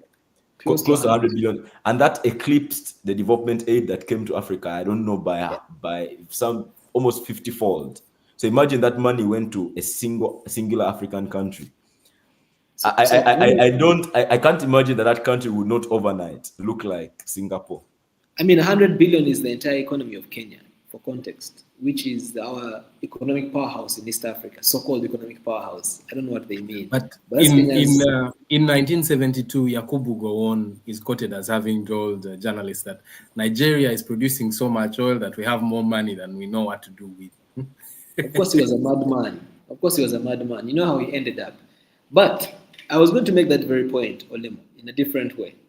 That Manzi is here urging us to stop being emotional and look strategically upon how we can collaborate with these people. Manzi wants to dance with a lion. Manzi wants to make a pact with the devil. Those who have done that have lived to regret. Look at Europe today. Europe's security arrangements have been guaranteed by the US until it has become untenable for America to do so much longer. And now Europe is scampering in panic and anxiety. So is Japan. So is South Korea. So is Taiwan. Okay, the point Olemo has been making that these countries ignored defense spending for a long time because Pax Americana guaranteed them security. But Pax Americana is gone.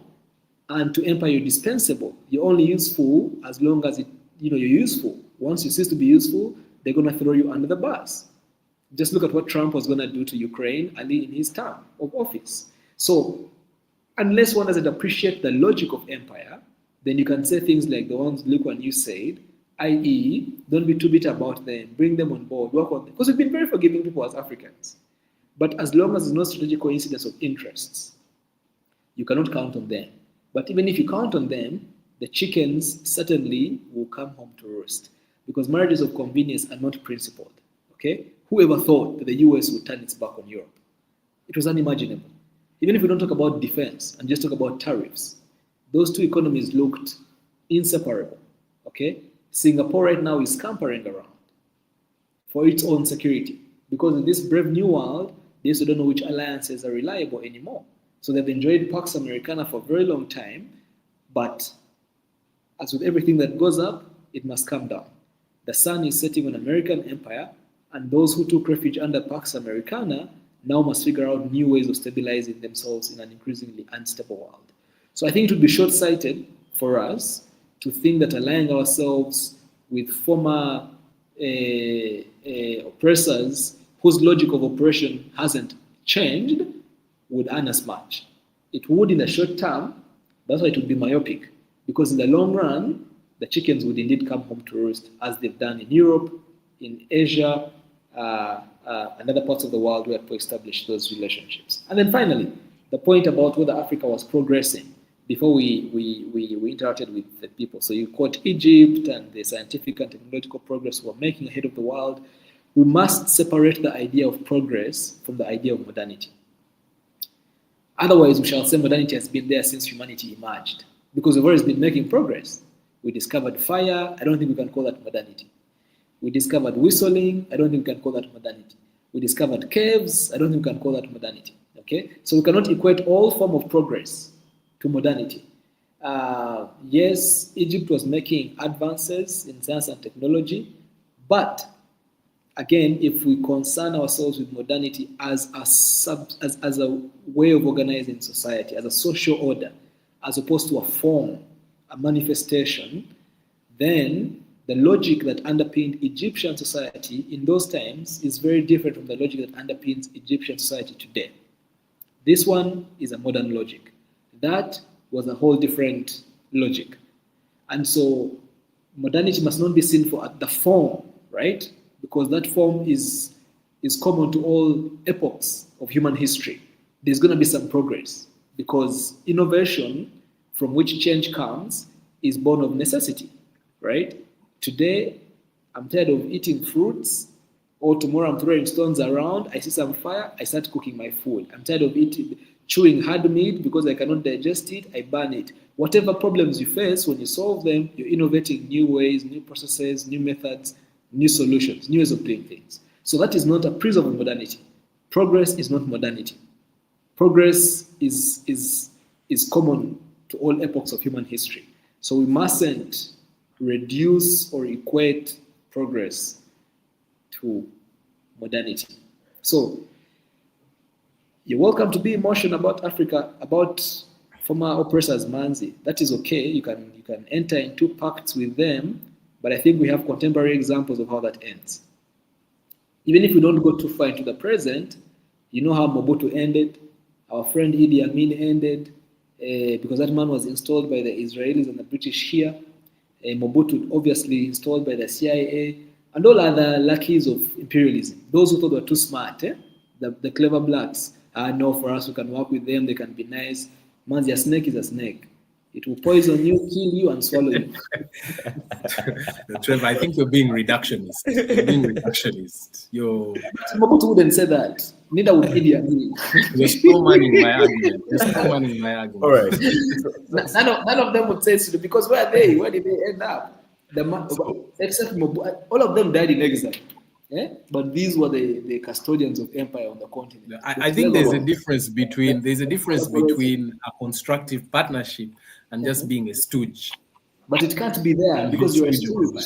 It can never be a partnership of equals. That is why Europe, a paper tiger, is where it is today. It thought it was an equal to the US. It was never going to happen.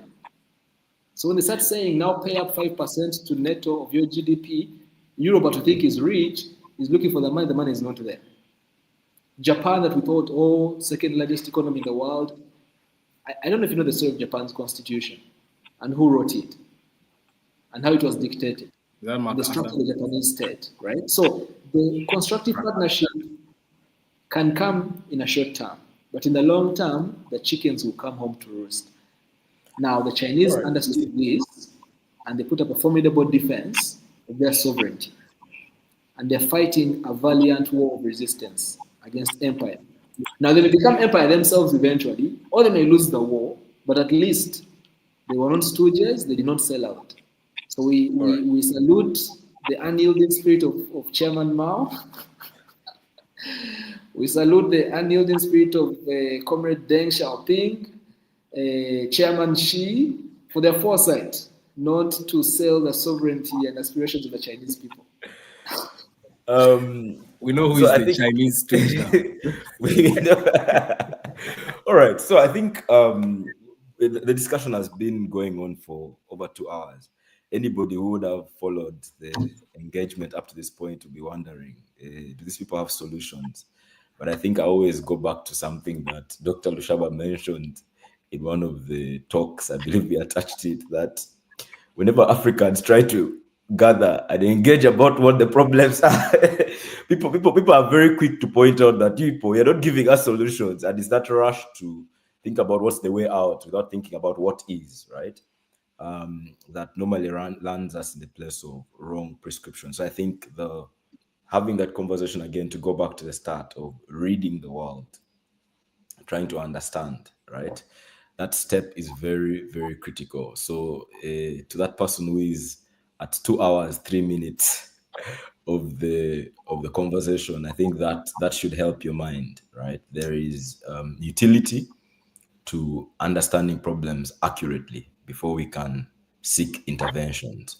I think one of the things that has come up in the discussion, but we will not go very long from now. One of the things that has come up in the discussion, or at least that has been a feature, is that we've talked about the thesis broadly, And Trevor gave us some broad brushes at the start, but we did not really go into the empirics of, okay, what has the Ugandan experience been like, and what was the experience of Tanzania in that experiment with African socialism, and Uganda with the neoliberal one as well. But all that information is in the thesis. You can engage with it. What we will do, though, is that in the proceeding discussion from here, we will allow Trevor to engage a bit more into what the social malaise is of modernity that makes it undesirable, and we'll then go to his graduate thesis, Mr. Toma, before we come to you. And then I think one of the discussions we'll have will be a contribution that I made as well around the empirics of our attempt to play the game of export-led development, right? And how that featured with the way that we are arranging our societies internally. And I think this conversation will be had with Manzi as well, who is arranging the ideological college, because despite what may seem like a philosophical and development impasse, right, within the modernist experiment, somebody will say society still has to go on. We still have to see what we can do for our people within the cards that have been dealt. Nehru would say something that, the cards that have been handed is determinism. The way that you play them is agency, right? So what have the attempts at agency been? What are the attempts at working through this framework of extraversion been? And how have they been? That would be one of the discussions that we'll have in the coming days after the engagement we have with the graduate thesis with Trevor. Mr. Tomo. No, it was just a method points, because you said we didn't speak of like a Tanzania, never much of a neoliberal Uganda. What about that could also be like just the beginning of our next topic. We start with that, maybe just Tanzania, and then one after we do Uganda. But we start with the experience, and so we also can focus the reading on other materials that help us understand that period. I think we'll do just that then. We'll do just that. We'll have a proper deep dive into that place. We will be praying and fasting in the interim for Trevor's camera, and hopefully he will be able to present much more deeply on those subjects, and then we can engage his senior thesis in the same breath. So we are taking everything together. Trevor, final comments. I want to thank my ancestors for protecting me from the scourge of technology, the scourge of Manziism,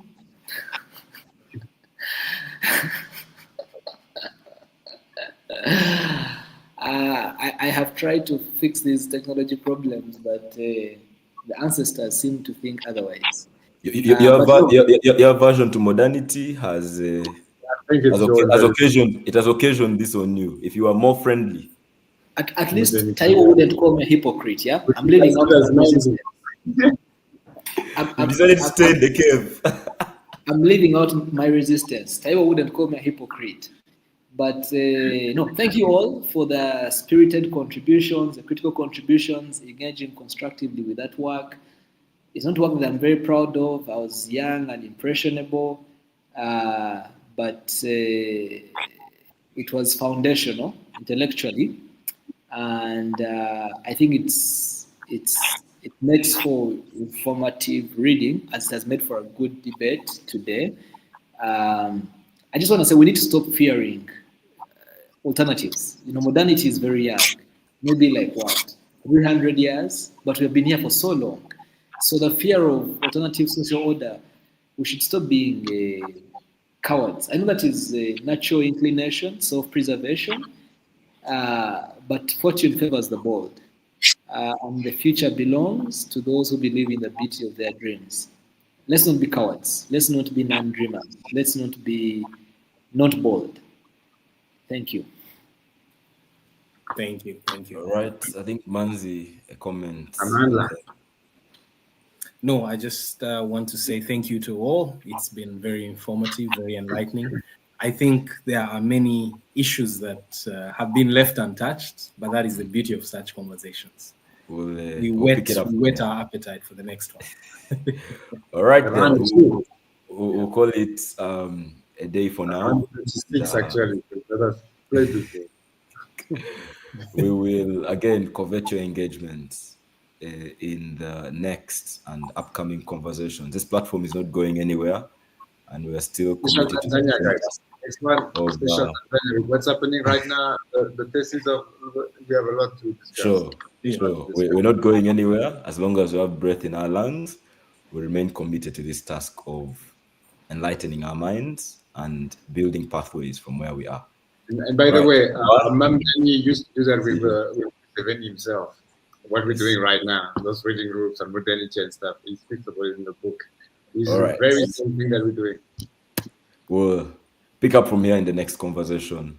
See you all then.